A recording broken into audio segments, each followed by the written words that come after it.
नमो भगवती वासुदेवाय नमः। जय श्री हरि।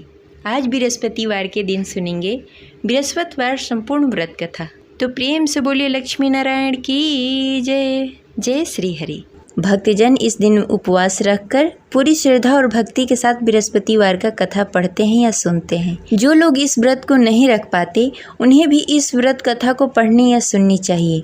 जो इस कथा को पढ़ता या सुनता है उसे सभी प्रकार के कष्टों से मुक्ति मिल जाती है और उससे धन और जन की प्राप्ति होती है। तो आइए पूरी श्रद्धा और भक्ति के साथ सुनते हैं बृहस्पतिवार संपूर्ण व्रत कथा। तो प्रेम से बोलिए बृहस्पति भगवान की जय। जय श्री हरि। पौराणिक कथा के अनुसार प्राचीन समय की बात है। भारतवर्ष में एक राजा राज्य करता था। वो बड़ा ही प्रतापी और दानी था। वह नित्य प्रति मंदिर में भगवत दर्शन करने के लिए जाता और ब्राह्मणों और गुरु की सेवा किया करता। उसके द्वार से कोई भी याचक निराश होकर नहीं लौटता। वह प्रत्येक गुरुवार को व्रत रखता एवं पूजन करता, गरीबों की सहायता करता। परंतु यह सब बातें उसकी रानी को बिल्कुल अच्छी नहीं लगती थी। वह न तो व्रत करती और न ही किसी को एक भी पैसा दान में देती थी। वह राजा से भी ऐसा करने को मना किया करती थी। एक समय की बात है, राजा शिकार खेलने के लिए वन को चले गए। घर पर रानी और दासी थी। उस समय गुरु बृहस्पति साधु का रूप धारण करके राजा के दरवाजे पर भिक्षा मांगने के लिए आए। साधु ने रानी से भिक्षा मांगी तो वह कहने लगी, हे साधु महाराज, मैं इस दान पुण्य से तंग आ गई हूँ। इस कार्य के लिए तो मेरे पति ही बहुत हैं। अब आप ऐसी कृपा करें कि सारा धन नष्ट हो जाए तथा मैं आराम से रह सकूं। साधु रूपी बृहस्पति देव ने कहा, हे देवी, तुम तो बड़ी ही विचित्र हो। संतान और धन से कोई दुखी नहीं होता, इसको सभी चाहते हैं। पापी भी धन और पुत्र की इच्छा करता है। अगर तुम्हारे पास धन अधिक है तो भूखे मनुष्यों को भोजन करवाओ, प्याव लगवाओ, ब्राह्मणों को दान दो, धर्मशाला बनवाओ, कुआं, तालाब, बावड़ी, बाग, बगीचे आदि का निर्माण कराओ तथा निर्धन कुंवारी कन्याओं का विवाह करवाओ। साथ ही यज्ञ करो। इस प्रकार के कर्मों से आपके कुल का और आपका नाम परलोक में भी सार्थक होगा एवं तुम्हें स्वर्ग की प्राप्ति होगी। परंतु रानी साधु की इन बातों से खुश नहीं हुई। उसने कहा, हे साधु महाराज, मुझे ऐसी धन की आवश्यकता नहीं है जिसे मैं अन्य लोगों को दान में देती फिरूं, जिसको रखने और संभालने में भी मेरा सारा वक्त निकल जाए। साधु ने कहा, हे देवी, यदि तुम्हारी ऐसी ही इच्छा है तो जैसा मैं तुम्हें बताता हूँ वैसा करना। बृहस्पतिवार के दिन आंगन को गोबर से लीपना और अपने केसों को पीली मिट्टी से धोना। केसों को धोते समय स्नान करना। राजा से कहना कि वो हजामत कराए। भोजन में मांस मदिरा खाना। कपड़े धोबी को धोने के लिए देना। इस प्रकार 7 बृहस्पतिवार को करने से तुम्हारा सारा धन नष्ट हो जाएगा। यह कहकर साधु महाराज रूपी बृहस्पति देव अंतर्ध्यान हो गए। रानी ने साधु के कहने के अनुसार 7 बृहस्पतिवार तक वैसा ही करने का विचार किया। साधु के बताए हुए कार्य करते हुए केवल 3 ही बृहस्पतिवार बीते कि उसकी सारी संपत्ति नष्ट हो गई। भोजन के लिए भी 2 समय परिवार तरसने लगा तथा सांसारिक भोगों से दुखी रहने लगा। तब राजा रानी से कहने लगा कि हे रानी, तुम यहाँ पर रहो, मैं दूसरे देश जा रहा हूँ। क्योंकि यहाँ पर मुझे सभी मनुष्य जानते हैं, इसलिए मैं यहाँ कोई कार्य नहीं कर सकता। मैं अब परदेश जा रहा हूँ, वहाँ कोई काम धंधा करूँगा, शायद हमारे भाग्य बदल जाए। ऐसा कहकर राजा परदेश को चला गया। वो वहाँ जंगल से लकड़ियाँ काट कर लाता और शहर में बेचता। इस तरह जीवन व्यतीत करने लगा। इधर राजा के बिना रानी और दासी दुखी रहने लगी। किसी दिन भोजन मिलता और किसी दिन जल पीकर ही रहना पड़ता। एक दिन रानी और दासी को भोजन किए बिना 7 दिन व्यतीत हो गए।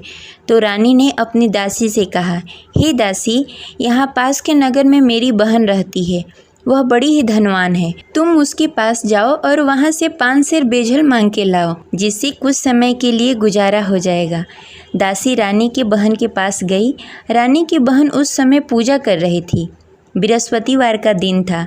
दासी ने रानी की बहन से कहा, हे रानी, मुझे आपकी बहन ने भेजा है, मुझे 5 सेर बेजल दे दो। दासी ने यह बात अनेक बार कही, परंतु रानी की बहन ने कोई उत्तर नहीं दिया, क्योंकि वह उस समय बृहस्पतिवार का कथा सुन रही थी। जब दासी को रानी की बहन की कोई उत्तर नहीं मिला तो वह बहुत ही दुखी हुई। उसे क्रोध भी आया। वह लौटकर रानी से बोली, हे रानी, आपकी बहन बहुत ही घमंडी है। वह छोटे लोगों से बात नहीं करती। मैंने उससे कहा, उसने कोई उत्तर नहीं दिया। मैं वापस चली आई। रानी बोली, हे दासी, उसमें उसकी कोई गलती नहीं है। जब बुरे दिन आते हैं तब कोई असहारा नहीं देता। अच्छे बुरे का पता विपत्ति में ही लगता है। जो ईश्वर की इच्छा होगी वही होगा। यह सब हमारे भाग्य का दोष है। उधर रानी की बहन ने सोचा कि मेरी बहन की दासी आई हुई थी, परंतु मैं उससे नहीं बोली, इससे वह बहुत दुखी हुई होगी। अतः कथा सुन बृहस्पति भगवान का पूजन समाप्त करके अपनी बहन के घर गई और कहने लगी, हे बहन, मैं बृहस्पतिवार का व्रत कर रही थी। तुम्हारी दासी हमारे घर आई थी, परंतु जब तक हम कथा सुनते हैं तब तक हम लोग न उठते हैं और न किसी से बातें करते हैं, इसलिए मैं नहीं बोली। कहो दासी क्यों गई थी? रानी बोली, बहन, हमारे घर अनाज नहीं था। वैसे तुमसे कोई बात छिपी नहीं है, इस कारण मैंने दासी को तुम्हारे पास 5 सर बेझल के लिए भेजा था। रानी की बहन बोली, बहन देखो, बृहस्पति भगवान सबकी मनोकामनाएं पूर्ण करते हैं। देखो, शायद तुम्हारे घर में कहीं अनाज रखा हो। यह सुनकर दासी घर के अंदर गई। वहाँ से उसे एक घड़ा बेझल का भरा हुआ मिल गया। उसे बड़ी हैरानी हुई, क्योंकि उसके एक एक बर्तन देख लिया था। उसने बाहर आकर रानी को बताया। दासी अपने रानी से कहने लगी, हे रानी, देखो, वैसे हमको जब अन्न नहीं मिलता तो हम रोज ही व्रत करते। अगर इनसे इस व्रत की विधि और कथा पूछ ली जाए तो हम भी इस व्रत को किया करेंगे। दासी के कहने पर रानी ने अपनी बहन से बृहस्पतिवार के व्रत के बारे में पूछा। उसकी बहन ने बताया, हे रानी बहन, बृहस्पतिवार को सूर्योदय से पूर्व उठकर स्नान आदि से निवृत्त होकर बृहस्पतिवार का व्रत करना चाहिए, लेकिन उस दिन सिर नहीं धोना चाहिए। बृहस्पतिवार के व्रत में चने की दाल और मुनक्के से विष्णु भगवान और केले के वृक्ष की जड़ की पूजन करनी चाहिए तथा दीपक जलाएं। उस दिन एक ही समय भोजन करें। भोजन पीले खाद्य पदार्थ का करें तथा कथा सुनें। इस प्रकार करने से गुरु भगवान प्रसन्न होते हैं और अन्न पुत्र धन देते हैं। इस प्रकार व्रत और पूजन की विधि बताकर रानी की बहन अपने घर को लौट गई। रानी और दासी दोनों ने ही निश्चय किया कि वे बृहस्पति भगवान का पूजन जरूर करेंगी। 7 दिन बाद जब बृहस्पतिवार आया तो दोनों ने व्रत रखा। घुड़सार में जाकर चना और गुड़ बीन लाई तथा उसकी दाल से केले की जड़ में विष्णु भगवान का पूजन किया। अब भोजन कहाँ से आए? दोनों बड़ी ही दुखी हुई, परंतु उन्होंने व्रत किया था, इस कारण बृहस्पति देव भगवान प्रसन्न थे। वे एक साधारण व्यक्ति के रूप में 2 थालों में सुंदर पीला भोजन लेकर आए और दासी को देकर बोले, हे दासी, यह भोजन तुम्हारे और रानी के लिए है, तुम दोनों करना। दासी भोजन पाकर बड़ी ही प्रसन्न हुई और रानी से बोली, रानी जी, भोजन कर लो। रानी को भोजन आने के बारे में कुछ पता नहीं था, इसलिए वह दासी से बोली, जा तू ही भोजन कर ले, क्योंकि तू हमारी व्यर्थ में हंसी उड़ाती है। दासी बोली, एक व्यक्ति अभी भोजन देकर गए हैं। रानी कहने लगी, वह भोजन तेरे लिए दे गए होंगे, तू ही भोजन कर ले। दासी ने कहा, वह व्यक्ति हम दोनों के लिए भोजन की थाली लेकर आए हैं, इसलिए मैं और आप दोनों ही साथ भोजन करेंगी। फिर दोनों ने गुरु भगवान का नमस्कार किया और भोजन प्रारंभ किया। उसके बाद से वे प्रत्येक बृहस्पतिवार को गुरु भगवान का व्रत और पूजन करने लगी। बृहस्पति भगवान की कृपा से उसके पास धन हो गया, परंतु रानी फिर पहले की तरह आलस्य करने लगी।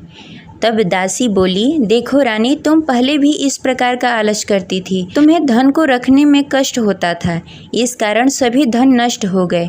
अब गुरु भगवान की कृपा से धन मिला है तो फिर तुम्हें आलस्य होता है। बड़ी मुसीबतों के बाद हमने यह धन पाया है, इसलिए हमें दान पुण्य करना चाहिए। तुम भूखे मनुष्यों को भोजन कराओ, प्याव लगवाओ, ब्राह्मणों को दान दो, कुआं, तालाब, बावड़ी आदि का निर्माण कराओ, मंदिर पाठशाला बनवाओ, दान दो, कुंवारी कन्याओं का विवाह करवाओ। धन को शुभ कार्यों में खर्च करो, जिससे तुम्हारी कुल और यश बढ़े तथा स्वर्ग की प्राप्ति हो और पितृ प्रसन्न हो। दासी की इन बातों को मानकर रानी ने इसी प्रकार का कार्य करना प्रारंभ कर दिया। जिससे उसका काफ़ी यश फैलने लगा। एक दिन रानी और दासी आपस में विचार करने लगी, न जाने राजा किस दशा में होंगे, उनकी कोई खोज खबर नहीं है। गुरु भगवान से उन्होंने प्रार्थना की और भगवान ने रात्रि में राजा को स्वप्न में कहा, हे राजा उठ, तेरी रानी तुझे याद करती है, अब अपने देश को लौट जा। राजा प्रातःकाल उठकर जंगल से लकड़ियाँ काटकर लाने के लिए जंगल की ओर चल पड़ा। जंगल में गुजरते हुए वह सोचने लगा, रानी की गलती से कितने दुख भोगने पड़े। राजपाट छोड़कर जंगल में आकर रहना पड़ा। जंगल में लकड़ियाँ काटकर उन्हें बेचकर गुजारा करना पड़ा। उसी समय उस जंगल में बृहस्पति देव साधु के रूप में प्रकट हुए और राजा से पूछने लगे, हे लकड़हारे, तू इस सुनसान जंगल में किस चिंता में बैठा है, मुझे बताओ। यह सुनकर राजा के नेत्रों में जल भर आया और साधु की वंदना कर बोला, हे प्रभु, आप सब कुछ जानते हैं। इतना कहकर राजा ने साधु को अपनी संपूर्ण कहानी सुनाई। महात्मा तो स्वभाव से ही दयालु होते हैं। वे राजा से बोले, हे राजा, तुम्हारी रानी ने बृहस्पति देव के प्रति अपराध किया था, जिसके कारण तुम्हारी यह दशा हुई। अब तुम किसी प्रकार की चिंता मत करो, भगवान तुम्हें पहले से भी अधिक धन देंगे। देखो, तुम्हारी पत्नी ने बृहस्पतिवार का व्रत करना प्रारंभ कर दिया है। अब तुम भी बृहस्पतिवार के दिन व्रत रखो। चने की दाल और गुड़ जल के लोटे में डालकर केले के पत्ते में विष्णु भगवान का पूजन करो। फिर कथा कहो या सुनो, भगवान तुम्हारी सब मनोकामनाएं पूर्ण करेंगे। साधु को प्रसन्न देखकर राजा बोला, हे प्रभु, मुझे लकड़ी बेचकर इतना पैसा भी नहीं बचता जिससे भोजन करने के उपरांत कुछ बचा सकूं। मैंने रात्रि में अपनी रानी को व्याकुल देखा। मेरे पास कोई साधन नहीं जिससे समाचार जान सकूं। फिर मैं बृहस्पतिवार की कौन सी कहानी कहूँ या सुनूं, मुझको तो कुछ भी मालूम नहीं है। साधु ने कहा, हे राजा, तुम किसी बात की चिंता मत करो। बृहस्पतिवार के दिन तुम रोजाना की तरह लकड़ियाँ लेकर शहर जाओ। तुम्हें रोज से दुगना धन प्राप्त होगा, जिससे तुम भली भांति भोजन कर लोगे तथा बृहस्पति देव की पूजा सामग्री भी लेकर आओगे। बृहस्पति देव की कथा इस प्रकार है। प्राचीन काल में एक बहुत ही निर्धन ब्राह्मण था। उसके घर में कोई संतान नहीं थी। वह नित्य प्रति पूजा पाठ करता, परंतु उसकी स्त्री बहुत ही मलिनता के साथ रहती। वह न स्नान करती, न ही किसी देवता का पूजन करती। प्रातःकाल उठते ही सर्वप्रथम भोजन करती, बाद में कोई अन्य कार्य करती। ब्राह्मण देवता बहुत ही दुखी रहते थे। पत्नी को बहुत समझाते, किंतु उसका कोई परिणाम नहीं निकलता। भगवान की अनुकंपा से एक समय ब्राह्मण की पत्नी गर्भवती हुई और 10वें महीने एक सुंदर कन्या को जन्म दिया। निर्धन ब्राह्मण कन्या के जन्म से बहुत दुखी हुआ। धीरे धीरे ब्राह्मण की कन्या बड़ी होने लगी। बचपन से ही उस कन्या की रुचि भगवान विष्णु की पूजा में थी। वह प्रातः उठती, स्नान ध्यान करती, उसके बाद भगवान विष्णु की पूजा करती और मंदिर में जाती। बृहस्पतिवार को व्रत करके विधि विधान पूर्वक पूजा पाठ करती। पूजा पाठ के बाद वह पढ़ने के लिए पाठशाला जाती। घर से चलते समय वह मुट्ठी भर जौ साथ में लेकर जाती और पाठशाला के रास्ते में थोड़ी थोड़ी जौ गिराते जाती। जब पाठशाला से लौटकर आती, जौ के दाने सोने में बदल जाते। लड़की सभी सोने के दाने बीन लाती। एक दिन जब वह सोने के दानों को साफ कर रही थी, तो उसकी माँ ने कहा, बेटी, सोने के दाने साफ करने के लिए सोने का सूप भी होना चाहिए। अगले दिन बृहस्पतिवार था। उसने भगवान बृहस्पति देव की पूजा करते हुए प्रार्थना की, हे भगवान, यदि मैंने आपका व्रत विधि विधान से किया हो तो मुझे सोने का सूप दे दो। भगवान बृहस्पति देव ने उसकी मनोकामना पूरी करने का वचन दिया। पाठशाला से लौटते समय उसने रास्ते में सोने का सूप पड़ा हुआ मिला। घर लौटकर सोने का सूप अपनी माँ को दिखाकर वह सोने के दाने साफ करने लगी। उसी समय नगर का राजकुमार उसके घर के पास से गुजर रहा था। उस सुंदर लड़की को सोने के सूप में जौ साफ करते देख राजकुमार उस पर मोहित हो गया। राजकुमार ने अपने पिता से उस लड़की से विवाह करने की इच्छा प्रकट की। तो राजा ने ब्राह्मण को महल में बुलाकर राजकुमार से उसकी लड़की के विवाह की बात कही। ब्राह्मण तैयार हो गया।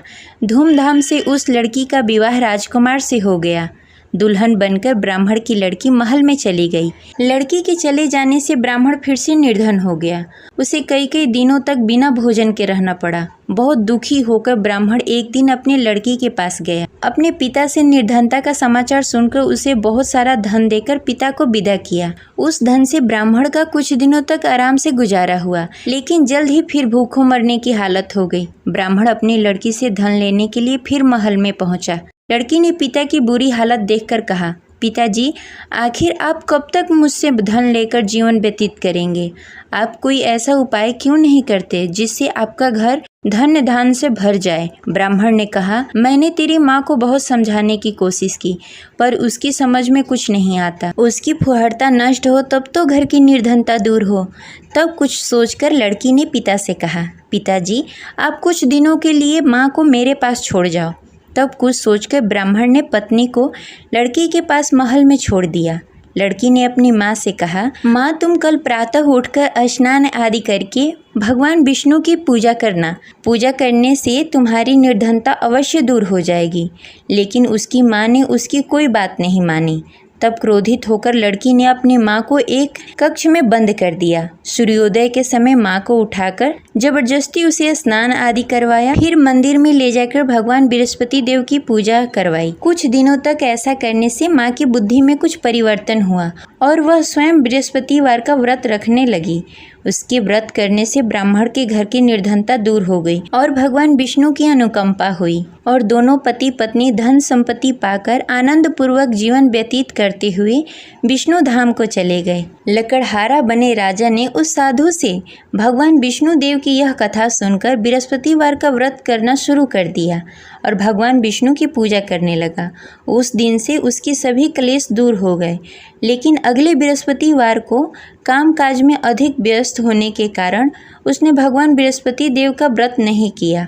भगवान बृहस्पति देव लकड़हारे से क्रोधित हो गए और उसे भूल की सजा दी। उस दिन नगर के राजा ने नगर में घोषणा करके सबको सूचित किया कि प्रत्येक नागरिक मेरे महल में भोजन करने आए। जो नहीं आएगा उसे अपराधी मानकर भारी दंड दिया जाएगा। लकड़हारा बने राजा ने उस नगर के राजा की घोषणा तो सुनी, लेकिन जंगल से लकड़ी काटकर लाने और उसे बेचने में देरी हो जाने के कारण वह समय पर महल में भोजन करने नहीं पहुंच सका। अतः राजा के सैनिक लकड़हारे को पकड़कर महल में ले गए।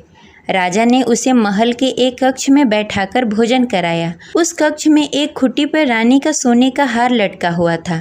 लकड़हारा अकेला उस कक्ष में भोजन कर रहा था। तभी उसने एक आश्चर्यजनक घटना देखी। देखते ही देखते वह खुटी हार को निगल गई। थोड़ी देर बाद जब राजा ने हार को गायब देखा तो लकड़हारे को कारावास में डाल दिया। लकड़हारा मन ही मन अपने भाग्य को कोसने लगा। तभी उसे जंगल में मिले साधु का स्मरण हुआ। थोड़ी देर में भगवान बृहस्पति देव सन्यासी के रूप में उसके सामने प्रकट हुए और कहा, हे लकड़हारे, तूने भगवान बृहस्पति देव की पूजा नहीं की, इसी कारण तुम्हें कष्ट हो रहा है। लेकिन अब चिंता मत करो, बृहस्पतिवार के दिन कारागार के दरवाजे पर तुम्हें कुछ पैसे पड़े हुए मिलेंगे। उन पैसों से भगवान बृहस्पति देव का व्रत करके उनकी पूजा करोगे तो तुम्हारे सारे दुख दूर हो जाएंगे। फिर बृहस्पतिवार के दिन दरवाजे पर पड़े पैसे राजा को मिले, जिससे उसने चने की दाल, गुड़, मुनक्का मंगाकर भगवान बृहस्पति देव की कथा कही और व्रत किया, जिससे भगवान बृहस्पति देव प्रसन्न होकर उस नगर के राजा को स्वप्न में लकड़हारे को मुक्त करने को कहा। सुबह राजा ने आकर अपने कक्ष में देखा कि खूंटी पर हार टंगा हुआ है। राजा ने लकड़हारे को मुक्त कर दिया, उसे धन और आभूषण देकर विदा किया। लकड़हारा बना राजा उस नगर से चलकर अपने नगर की तरफ चल दिया। जब राजा अपने नगर में पहुंचा तो उसने देखा उस नगर में कुएं, धर्मशाला, बाग बगीचे देखकर बहुत प्रसन्न हुआ। राजा ने किसी से पूछा, ये कुएं, धर्मशाला किसने बनवाए? सबने उसे बताया कि ये सब रानी और दासी ने बनवाए हैं। राजा जब महल में पहुंचे तो रानी ने उनका भव्य स्वागत किया।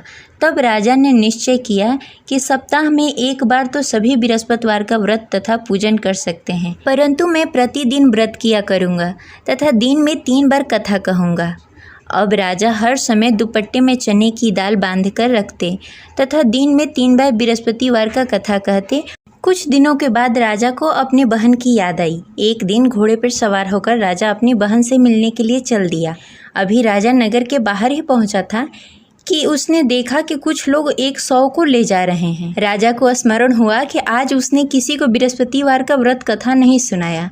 राजा ने उन लोगों से रोककर कहा, भाइयों, आप 100 ले जाने से पहले मुझसे बृहस्पतिवार का कथा सुन लो। लोगों ने राजा पर क्रोधित होते हुए कहा, तुम पागल तो नहीं हो? लेकिन कुछ बड़े बुजुर्ग लोगों ने कहा, अच्छा भाई, तुम साथ में चलते चलते अपनी कथा भी सुनाते रहो। राजा ने चलते चलते आधी ही कथा सुनाई थी कि सौ हिलने लगा। राजा की पूरी कथा समाप्त होते ही सौ उठकर बैठ गया। लोगों ने हैरानी से दांतों तले उंगली दबाई और अगले बृहस्पतिवार को भगवान बृहस्पति देव का व्रत करने व कथा सुनने का निश्चय कर लिया। अब घोड़े पर सवार होकर राजा चलते हुए एक किसान के पास पहुंचा। किसान अपने खेत में हल चला रहा था।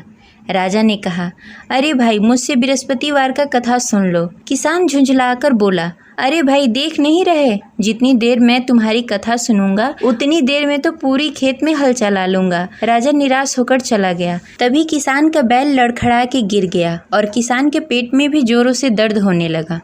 जब उसकी पत्नी वहां आई तब उसने पूछा कि क्या हुआ। किसान ने घुड़सवार की पूरी कहानी सुनाई कि पत्नी दौड़ती हुई राजा के पास पहुंची और हाथ जोड़कर बोली, भैया, मैं तुम्हारी कथा सुनने के लिए तैयार हूँ। राजा ने उसके साथ खेत पर पहुंचकर बृहस्पतिवार की कथा सुनाई।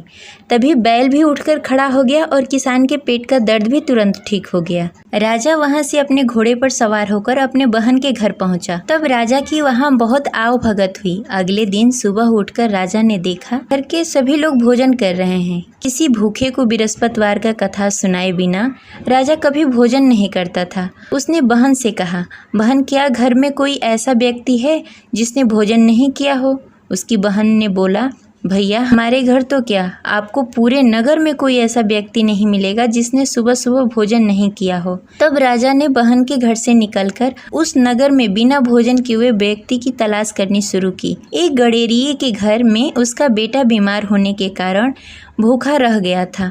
राजा ने उसको जाकर बृहस्पतिवार का कथा सुनाया। कथा सुनते सुनते गडेरिये की बेटे की बीमारी भी ठीक हो गई। सबने राजा की बहुत प्रशंसा की। एक दिन राजा ने अपनी बहन से कहा, बहन, अब हम अपने घर जाना चाहते हैं, तुम भी हमारे साथ चलो, कुछ दिन वहाँ रहकर लौट कर आना। राजा की बहन ने अपनी सास से पूछा तो सास ने ताने देते हुए कहा, बहू, मायके जाना हो तो अकेली जाना, मेरे पोतों को लेकर नहीं जाना। तुम्हारे भाई की कोई संतान नहीं है, कहीं तुम्हारी भाभी मेरे पोतों को भी जादू टोना न कर दे। दूसरे कक्ष में बहन की सास की बातें सुनकर राजा दुखी मन से अकेले ही अपने नगर को लौट गया। रानी ने राजा से कहा, आप तो अपनी बहन को साथ लाने गए थे, फिर बहन को साथ क्यों नहीं लेकर आए? तब राजा ने दुखी होते हुए कहा, रानी, हम निसंतान हैं, इसलिए कोई हमारे घर आना पसंद नहीं करता। रानी ने राजा को समझाते हुए कहा, मैं बृहस्पति देव ने सब कुछ दिया है, अब भगवान बृहस्पति देव हमें संतान भी अवश्य देंगे। बृहस्पतिवार को विधि पूर्वक व्रत करते हुए राजा और रानी ने भगवान बृहस्पति देव से संतान के लिए प्रार्थना की। कुछ दिनों के बाद ही रानी गर्भवती हो गई। 10वें महीने रानी ने एक सुंदर बालक को जन्म दिया। राजा रानी जीवन प्रयत्न बृहस्पतिवार का व्रत करते रहे। उनके घर में धन्य धान्य की वर्षा होती रही। इस तरह अनंत पूरक जीवन यापन करते हुए राजा रानी भगवान बृहस्पति देव की अनुकंपा से मोक्ष को प्राप्त हो गए। बृहस्पतिवार को विधि पूर्वक व्रत करके जो स्त्री पुरुष भगवान विष्णु की पूजा करते हैं उनकी सभी मनोकामनाएं पूर्ण होती है। जय बृहस्पति देव। तो प्रेम से बोलिए लक्ष्मी नारायण की जय। जय श्री हरि।